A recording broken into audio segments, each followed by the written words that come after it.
Shalom bien-aimés frères et sœurs, je vous salue de partout où vous vous retrouvez dans le nom de notre précieux, glorieux et merveilleux Yeshua Mashiach. J'avais une petite pensée que le Saint-Esprit a mis dans mon cœur, une petite exhortation que j'aimerais partager avec toi aujourd'hui. Et ma prière pour toi que le Saint-Esprit qui puisse t'aider, qui puisse transmettre la parole de Dieu, afin que quelque chose puisse se passer dans ta vie.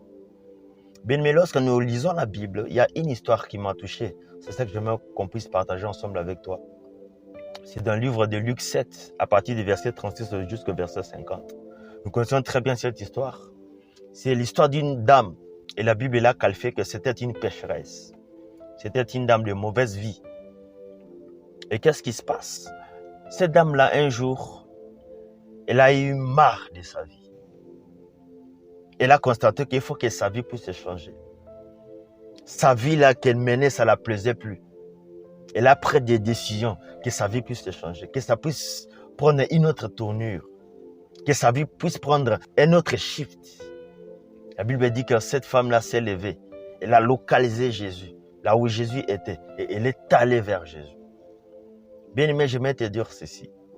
Aussi longtemps que ta vie là que tu mènes te plaît, sache que rien ne va changer. Je répète, aussi longtemps que tu te plais de cette vie-là, sache que rien ne va changer. Aussi longtemps que tu es à l'aise, aussi longtemps que tu es confortable dans ta situation-là, sache que rien ne va changer. Mais les jours où tu vas t'élever, tu vas constater que non, ma vie ici, il faut que ça change. Et tu prends une décision de t'élever. Bien, mais ça sera qu'à ce jour-là que ta vie va commencer à changer. Les jours où tu vas prendre la décision de t'élever, les jours où tu vas dire que non, j'en ai marre, c'est assez, il faut que des choses changent. Ça sera qu'à ce moment-là que ta vie va commencer à changer. Cette dame-là s'est dit que non, j'en ai marre de ma vie, il faut que ma vie puisse changer. Elle a pris la décision, elle s'est levée pour aller vers Jésus. Et Jésus était quelque part dans une maison, comme d'habitude en train de prêcher, en train d'apporter la parole de Dieu. Elle a localisé Jésus. Elle est entrée dans cette maison-là. Que Jésus était en train de parler et puis il y avait des gens autour de lui. Mais cette dame-là a fait quelque chose qui m'a étonné. Pendant que j'étais en train de réfléchir, j'ai vu que cette dame-là était inspirée. Qu'est-ce qui se passe? Cette dame-là, elle va vers Jésus. Elle localise la personne de Jésus et se prosterne. La première chose que cette dame-là pose comme acte, la Bible dit qu'elle commence à pleurer. Elle commence à verser d'abondantes larmes aux pieds de Jésus. C'était une femme pécheresse. Elle était de mauvaise vie. Ce qu'elle pouvait faire, c'est seulement de venir vers Jésus et de lui dire que Seigneur, je suis une pécheresse, alors pardonne-moi, je me répands aujourd'hui. Mais au lieu de ça, elle s'est juste agenouillée et elle a commencé à pleurer. Bien-aimés frères et sœurs, tu dois savoir que les larmes, ce sont des prières.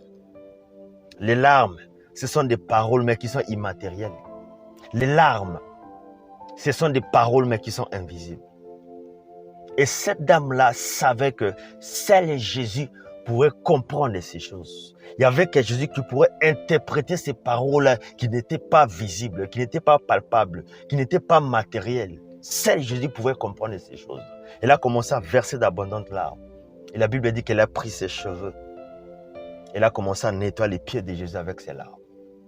Si cette dame-là était capable de nettoyer les pieds de Jésus avec ses larmes, donc je comprends que cette dame-là pleurait sérieusement. Imagine quelqu'un qui pleure tellement que ses larmes font comme une masse d'eau qui peut essuyer même les pieds d'une personne. Donc cette dame-là était sincère. La deuxième chose que cette dame-là a fait, à part ses cheveux, à part les larmes, elle a amené un parfum. La Bible dit que c'était un parfum de grande valeur, un parfum de grand prix. Elle brise et elle prend ce parfum et commence à oindre les pieds de Jésus. Alléluia. Je pense que ce parfum-là, c'était tout ce que cette dame-là avait de valeur. Et elle a amené ça aux pieds de Jésus. Elle a oint Jésus, elle a oint les pieds de Jésus. Pendant que je parle ici un peu avec moi, de commencer à imaginer la scène. Crée une image dans ta tête. Tu vas bien comprendre ce que je veux dire. Et la troisième chose, le troisième acte que cette dame-là pose, la Bible dit qu'elle a commencé à baiser les pieds de Jésus. Elle faisait que baiser les pieds de Jésus sans cesse. Dans l'ancien temps, dans la coutume juive, comme la nôtre, bien sûr, dans toute société, il y a toujours des catégories de gens. Et aussi de la coutume juive, c'était ainsi. Mais c'était plus les gens de la basse classe qui s'humiliaient aux gens qui étaient élevés. C'était plus des esclaves qui faisaient ce genre de choses, qui embrassaient les pieds de leur maître. En fait, c'était un signe pour montrer l'humilité. C'était un signe qui montrait la soumission. C'est ce que cette femme-là a fait. Et les gens étaient étonnés. Regardez comment cette femme-là posait ses actes. Et les gens ne comprenaient pas ces choses-là. Et dans Luc 7, le verset 39, la Bible dit que les pharisiens qui avaient invité Jésus dans sa maison, il dit non, Jésus est un faux prophète. Parce que s'il était un vrai prophète, il allait connaître qui est cette dame-là. Il allait connaître, détecter quelle vie que cette dame-là menait. Qui est réellement l'identité de cette femme. Si seulement Jésus était un vrai prophète, il devait savoir que cette dame-là est une pécheresse. Elle ne devait même pas s'approcher d'elle. Elle ne devait même pas la toucher. Cette personne a traité Jésus d'un faux prophète. L'œil humain. Mais elle ne comprenait pas ce que Jésus était en train de faire. Bien, mais il y a certaines choses dans ta vie, les gens ne vont jamais comprendre. Il y a certains actes que tu poseras, les gens ne vont jamais les comprendre. Il y a certaines douleurs dans ta vie, aucun homme pourra l'interpréter, aucun homme pourra la mesurer en juste valeur. Personne. Voilà pourquoi certaines douleurs, n'essaie jamais de partager avec les hommes. Certaines douleurs dans ta vie, bien-aimée, n'essaie jamais de partager avec tes proches. Pas toutes les douleurs, mais certaines choses, il ne faut jamais partager avec tout le monde. Pourquoi? Parce que les hommes, ils ne vont jamais te comprendre. Oh, jamais. Il y a certaines larmes qui vont couler. Nous voyons juste les larmes qui coulent. Mais ce sont des douleurs qui sont en train de sortir. Les hommes ne vont jamais comprendre ces choses. Au lieu de se repentir, au lieu de parler avec des mots, mais cette dame-là a laissé les actes parler à sa place. Elle a exprimé ses douleurs, elle a exprimé ses peines au travers des actes. Et il n'y a que Jésus qui avait compris ce qui s'est passé réellement dans la vie de cette dame. J'aimerais qu'on puisse lire la parole de Dieu pour que nous puissions bien comprendre. Dans Luc 7, le verset 44, je vais lire. La Bible déclare ceci. Puis, il se tourne vers la femme et il dit à Simon, tu vois cette femme, je suis entré dans ta maison et tu ne m'as pas versé d'eau sur les pieds, mais elle m'a mouillé les pieds avec les larmes et elle les a essuyés avec ses cheveux. Tu ne m'as pas embrassé, mais elle, depuis qu'elle est entrée, elle m'embrasse sans cesse les pieds. Tu n'as pas versé de parfum sur ma tête, mais elle a versé du parfum sur mes pieds. C'est pourquoi je te dis une chose, ses nombreux péchés sont pardonnés. Et c'est pour cela qu'elle a montré beaucoup d'amour. Mais celui à qui on pardonne peu, montre peu d'amour. Parole de l'Éternel. Bien-aimé, comme conséquence de l'acte que cette femme-là faisait, elle a reçu le pardon de ses péchés. Jésus a complètement effacé ses péchés. Car bien-aimé, nous devons savoir que seul le Fils de l'homme, seul Yeshua HaMashiach, lui qui est le Dieu, il n'y a que lui qui peut pardonner les péchés.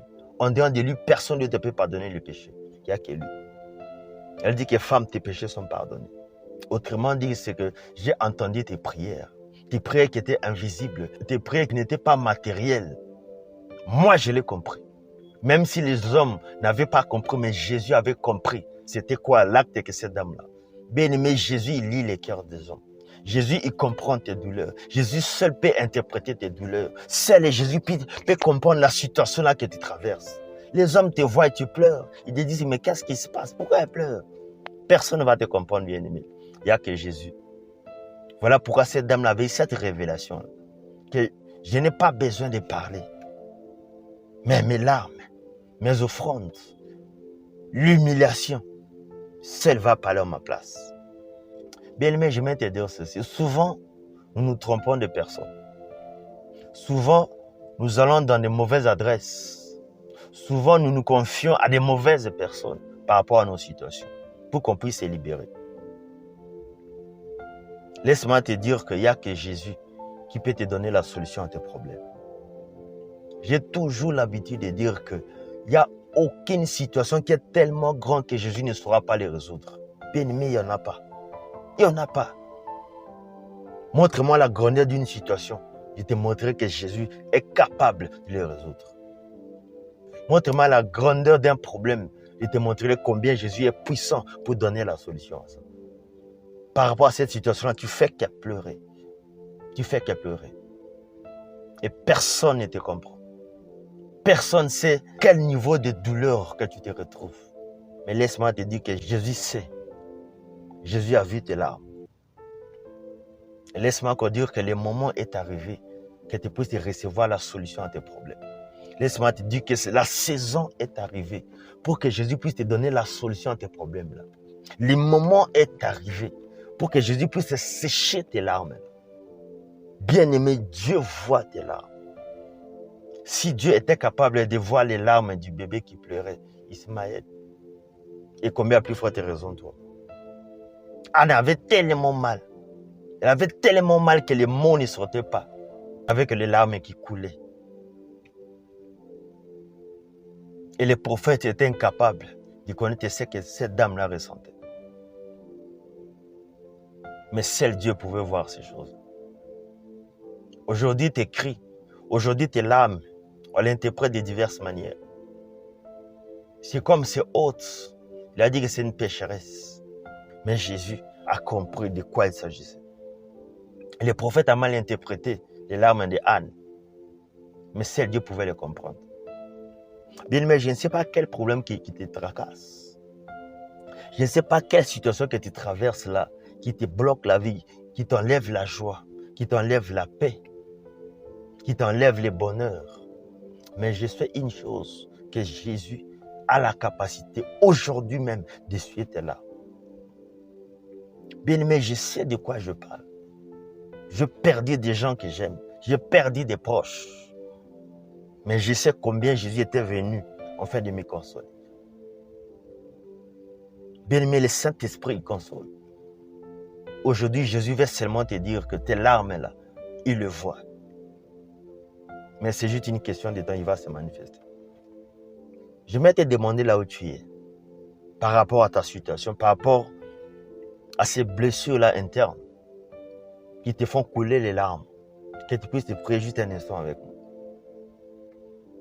Je vais juste te prier pour toi là où tu es, peu importe là où tu es. Bien-aimé, Isaïe 44, le verset 26, la Bible dit que je confirme la parole de mon serviteur et j'accomplis ce que prédisent mes envoyés. Bien-aimé, et je vais prier pour toi comme un serviteur et comme un envoyé de l'Éternel Dieu Tout-Puissant. Juste là où tu es, en train de suivre cette vidéo, tu vas juste te prendre de ta main et mettre dans ton cœur. Bien-aimé, de la même manière que cette dame l'avait fait un acte prophétique, sa vie, ses jours, a été transformée. Fais-le, c'est juste un simple acte, mais qui pourra changer ta vie. Ça ne dépend que de ta foi. Et après ma prière, Dieu va se manifester dans ta vie. Je vais prier pour toi. Père éternel, Dieu de grâce, dans le nom puissant de Jésus, toi, tu as dit dans ta parole que je confirme la parole de mon serviteur et j'accomplis ce que prédisent mes envoyés. Voici, je me tiens aujourd'hui comme ton serviteur et comme ton envoyé. Père, je m'en vais prier, Seigneur, pour ton peuple. Père éternel, que tous ceux-là qui souffrent maintenant, tous ceux-là qui versent des larmes pendant des années, Yahweh, je m'en vais prier pour eux, Seigneur, que tu puisses te manifester, Seigneur, et de sécher les larmes dans le nom de Jésus. Père, je prie que les blessures qui sont internes, Seigneur, que ça soit guéri dans le nom de Jésus. Toi qui verses les larmes pendant des années, toi dont les larmes coulent tellement que tu n'en peux plus, je prie que le Dieu très haut qui puisse sécher tes larmes là dans le nom de Jésus. Père éternel, Dieu de grâce, ils n'ont nulle part pour aller. Voilà pourquoi ils sont venus que vers toi. Et j'ai prie, Seigneur, le Dieu de toute puissance, accorde-leur la solution à leurs problèmes. Dans le nom puissant de Jésus. Amen.